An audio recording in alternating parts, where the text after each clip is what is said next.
Assalamualaikum warahmatullahi wabarakatuh. Saya hamba Allah, saya seorang istri, dan saya mempunyai rahasia hidup yang besar. Saya memiliki anak dari hasil perselingkuhan saya dengan laki-laki yang sudah beristri. Dan saya ingin bertaubat. Dan saya bingung Ustadz, yang pertama, apakah saya harus menyimpan rahasia ini sampai akhir hidup saya, atau saya harus membukanya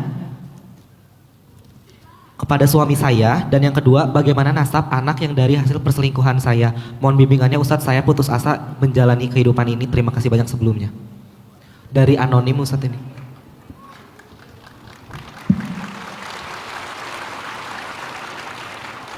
Saya harus jawab yang jujur atau yang menyenangkan?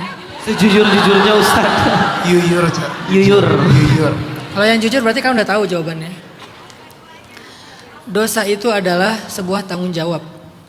Kalau kita melakukan sebuah dosa, bertanggung jawablah. Jangan sampai kita udahlah melakukan dosa, tapi nggak mau bertanggung jawab dengan dosa kita. Salah satu bentuk tanggung jawab kita adalah kita nggak boleh merahasiakan sesuatu yang merugikan orang lain. Satu yang paling dirugikan di sini siapa? Anaknya, karena dia nggak jelas nasabnya. Jangan sampai dia kelak melakukan dosa zina gara-gara nikahnya nggak sah. Kenapa nikahnya nggak sah? Karena nasabnya nggak jelas. Kenapa nasabnya nggak jelas? Karena orang tuanya merahasiakan sesuatu yang sakral kepada dia. Jadi dia berhak tahu tentang asal usulnya. Jadi kalau kalian pernah mendengar bahwa dosa zina itu diturunkan, maksudnya itu bukan diturunkan dalam arti kayak karma, bukan. Kalau orang tua berzina, anak pasti berzina, bukan itu maksudnya. Ini kayaknya kalau ada yang ngomong kayak gini, ini salah tafsir nih. Maksud dosa zina diturunkan itu adalah orang tua berzina sebelum mereka menikah. Setelah berzina, anaknya perempuannya hamil, lalu mereka menikah, lahirlah anak itu dalam pernikahan mereka, tapi anak itu bukan anak halal.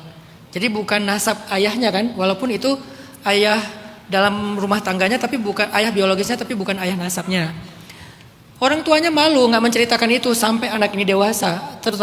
Khususnya kalau anak ini perempuan, yang paling bahaya itu kalau anak ini perempuan. Ketika anak ini dewasa, dinikahkan oleh ayah biologisnya. Padahal nggak sah secara nasabnya, berarti kan pernikahannya nggak sah. Karena pernikahannya nggak sah, berarti anak ini tanpa sengaja melakukan zina kan ya.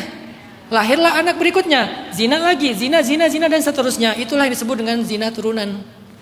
Jadi bukan ketika orang tua berzina, udah pasti anak berzina, bukan. Nggak adil dong kalau kayak gitu caranya. Apa salah si anak? Ini dosa orang tuanya. Anak ini nggak akan dosa dengan zinanya, tapi kan orang tuanya numpuk terus dosanya.